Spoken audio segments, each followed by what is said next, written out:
All right. Welcome back, everybody, to the brain injury discussion. This is your host, Jay. Today, we're going to talk about brain injury medical terminology, as well as acronyms that might be in clinical language pertaining to brain injury. A lot of these are commonly used by clinical staff. I have experience in that realm, and I can tell you that writing these acronyms is really a big time saver, but we need to be aware of these acronyms as well as other terminology that might come our way. As a brain injury case manager, I need to be aware of medical terminology and I need to be prepared to interpret it. This would be a good video for case managers and family members and brain injury survivors alike. That way you can decipher the medical terminology. But like always, sources will be in the description below. I always encourage people to read that. And we hope you leave some feedback in the form of a like, comment, or even subscribe to the channel. We put out this information weekly. But we got a lot to get into, so let's get started. So we need to talk about root words, right? What is the center of the word? We have prefixes and suffixes. What are the center of the word? What is the main subject of the word? And so, thanks to my English teacher, I can tell that this is the center of the word, such as cephal, which is head, cerebell, which is cerebellum, which is part of the anatomy, cerebro, which is cerebrum. So the ceph is the entire head, cerebell is the cerebellum, and the cerebro is cerebrum. So both of these make up the ceph. Also, encephal, which is the brain as a whole, so it's inside the skull, so it's inside the brain. Meninge, again, that's one of the layers of protections. We're talking about the meninges. You might also hear ment, which is the Latin start for mentis or mind, someone's mind. You might hear compos mentis in legal language of someone who's able to make their own decisions, or maybe they're non-compos mentis, which is unable to make their decisions, which legal guardians will be another topic. Neuro, which is talking about nerves. Psych, which is talking another word for mind or mentality, right? We also have myle, which is spinal cord related because that's made of myelin, or we're talking about myelinic. We have phase, which is speech. We also have radic, which is nerve roots. This is not a comprehensive list of all the root words for brain injury, but these are some common ones that we might see when it comes to brain injury. Think about encephalitis, or think about cerebrovascular accident, think about meningitis, or, you know, who knows? There's a bunch of these out there. And medical terminology is very vast, but it's also very concise when it comes to what it's talking about. So when we say encephalitis, we're talking about brain swelling. I know that because I can decipher the words. So, moving on, let's start with the prefixes. A prefix can change the entire meaning of the word. And so, what we have here is an or a, which is absence of, dis, abnormal or labored, hemi, which is half of. I'm not talking about the pickup truck engine, I'm talking about medical terminology, but hemi is half. So, one side is affected and not the other. Inter, which is between two things, right? Poly, which is many, so think about polyneuritis. Mono, which is single. All right, if someone is going through something that is, single, they would put a mono in front of it. So mononeuritis. So it's only that isolated thing, right? Para, which is around. Think about paraplegia, right? Post, after, pre, before. Sub is below. Think about submarines, right? They go beneath the marina. Hyper. You probably heard me use this before. It's an excess of or an increase of. And hypo, which is not enough or a lowering of. And so all of these things can tie in together and create, additions to the word. So think about hyperthermia or hypoglycemia. Glycemia, okay, state of sugar, but that could definitely change how the word is and what it actually means. So it's important, especially in medical fields, to be very, very concise about language. So That being said, let's talk about suffixes, something you put at the end of the word that also adds to the meaning of the said word. And so let's look at a few of those. We have first algia, which is pain. And if you see algia, think about someone who is in pain. Think about neuralgia. Algia is talking about the subject being pain. So neuralgia, which is the nerve that is pain. Analgesia. Think about analgesia, which is sensitive to, or in the case of analgesia, it's not sensitive to pain. Ectomy. If you see craniectomy or hemicraniectomy, it's a removal of. So ectomy is removal of something. Think about appendectomy. Genic. So if something is genic, it's generating, right? That's where we get the word from. And so it's producing or causing, it's generating something. Itis, which is inflammation. Think about encephalitis, or arthritis is another very common example of that. It's inflammation. Pathy, that is a root word for pathological, and so that leads to disease of. Plegia, which is paralysis. You might be paraplegic or you might be hemiplegic. When we see oma, think of a tumor like carcinoma. When we see osis, we see an abnormal increase. So think about, um, you know, elevated something. It's an osis behind it, encephalosis or something like that.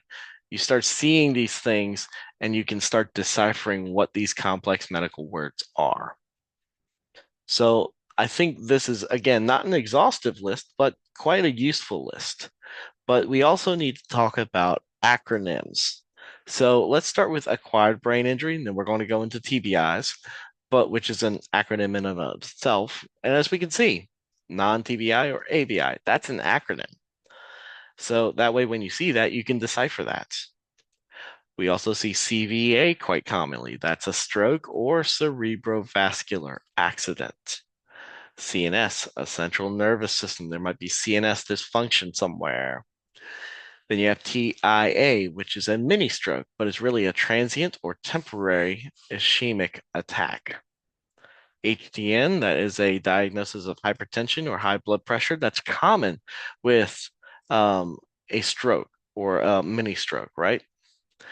Diabetes mellitus, DM, that's another common thing that we'll see as a predictor of brain injury. You might see MI or ST elevated MI or STEMI. That is a myocardial infarction and it is a heart attack. A heart attack stops the blood flow, thus causes deoxygenation in the brain. We might see OD. You might have heard that someone OD'd on something. That means overdose.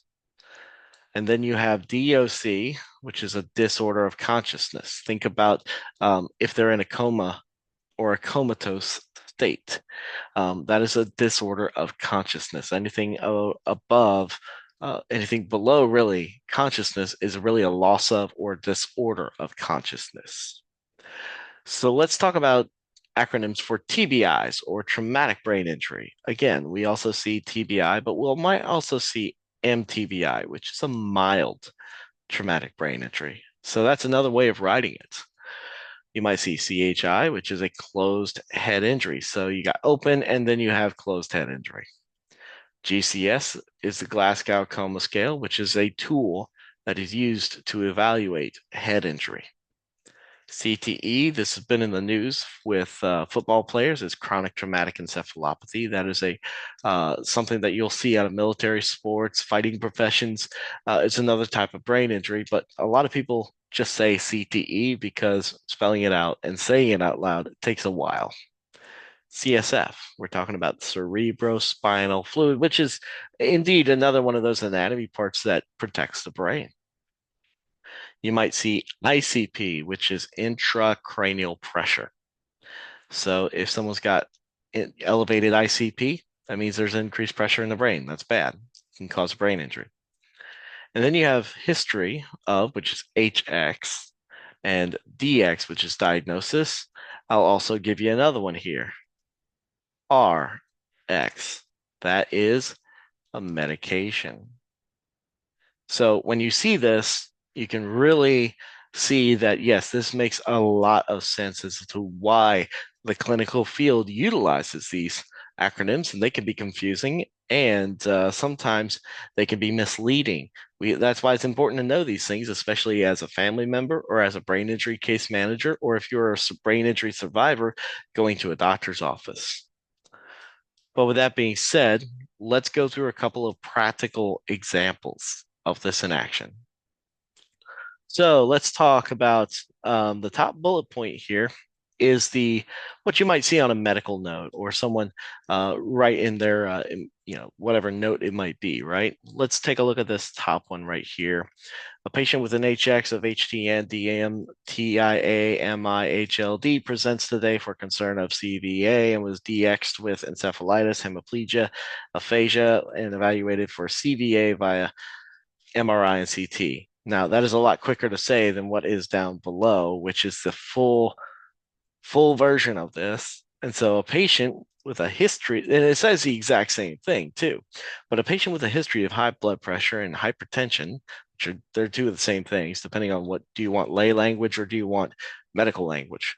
Diabetes mellitus or diabetes, mini stroke, EIA, transient ischemic attack, heart attack, or myocardial infarction to be more specific.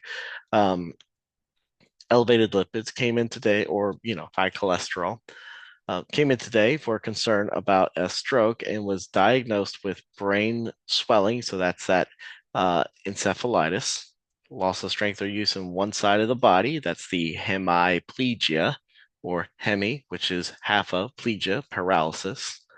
Aphasia, which is a loss or dysfunction of speech.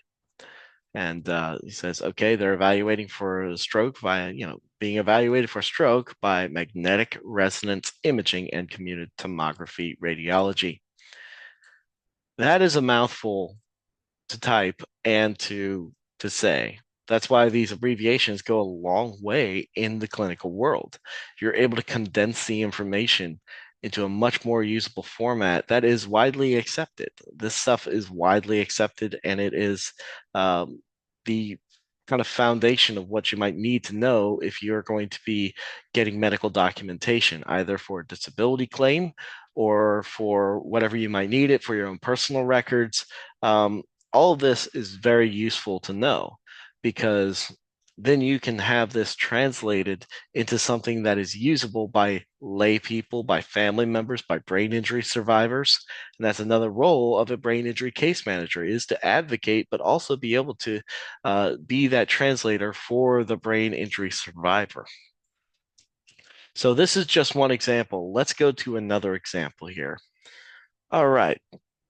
Patient presents today at the ED for MTVI after MVA with HA and L arm neuralgia, GCS 14, X-ray shows no FX. Patient left AMA before further evaluation. So what do I get from this? Well, the patient came into the emergency department today for a mild traumatic brain injury. Okay.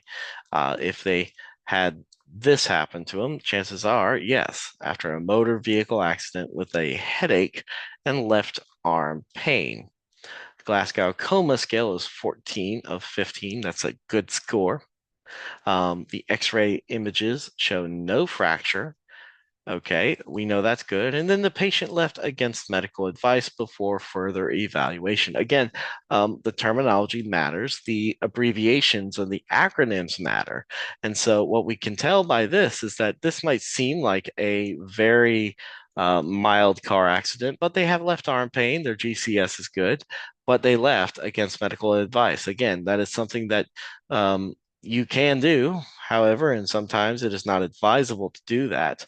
And so that is one of your patient rights. But on this doctor's note, they can say, patient left against what we wanted to do. And again, this could be evidence against a malpractice suit, or it could be evidence against whatever. I mean, this is evidence towards whatever it might be. And so a lot of this information does need to be concise, clear, and but yet has to be to the point at some point because doctors I don't think medical staff want to write everything like this out compared to what is above. So this is short, concise, clear versus on the bottom, it's expanded.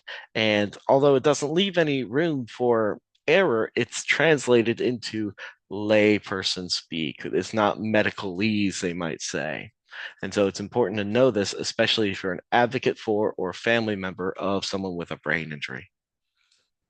Well, what does this leave me as a brain injury case manager to conclude? Well, first, I got to be happy that doctors don't do much handwriting anymore. Most doctors in the United States use electronic health records. Otherwise, you'd have to be translating this into print or into the acronyms or into the medical terminology to break it down. And so that's why medical terminology and acronyms are, in fact, they're numerous and they're many, but for the most part, they're standardized. So um, it takes away a lot of the questions about this. And again, it's always good to verify. It's always good to say, did you mean this when you wrote this? I think that's a good question to ask. And so it's good to know these things and to know that there's a lot of them. I will never make anyone feel bad for not knowing what an acronym is or not knowing what this medical terminology is. Again, there's a lot of it out there, and it has to be concise. It has to be accurate. It has to be detailed too. And so that's why acronyms are used a lot as well. It's important to know how to decipher the language, and it makes these written reports make sense and the details to be proper. Again, when we talk about the patient's rights, they have a right to know what's happening. They have a right to know what was documented. And when you see this, you're thinking to yourself that maybe I need to know what's on my medical record because what if you lost your job due to that injury? What if you need to apply for disability? What if you're putting in that VA claim? What if you're having to take this information to your next doctor? What if you relocate? You want to be able to give them the exact information. Obviously, for brain injury case managers, we need to continue to learn and understand medical terminology as well as abbreviations. As a brain injury case manager, I'm there to not only translate, but to advocate. I'm there to translate what the doctor is saying when he says aphasia or hemiplegia to the patient or their family member or whoever they need to know, because that is part of the job. We need to know and understand these things. So that way, when a brain injury survivor says, what does this mean? I can answer or I can find the answer. So that's why it's important to continue to learn and understand. But like always, I believe that'll conclude it for this episode. Here are my references. I always encourage people to look them up. They're always really good reading. And I'd appreciate it if you subscribe to the channel. We put out this information weekly. We try to keep it informative, educational, but also practical and applicable. Also, we'd love to hear your feedback in the form of a like, or maybe you have a comment down below. Maybe there's a acronym or medical term that I forgot to add in here. We'd love to see it in the comments section. But with that being said, I think that will be it for this episode. I hope everyone has a wonderful day, and don't forget, protect those brains.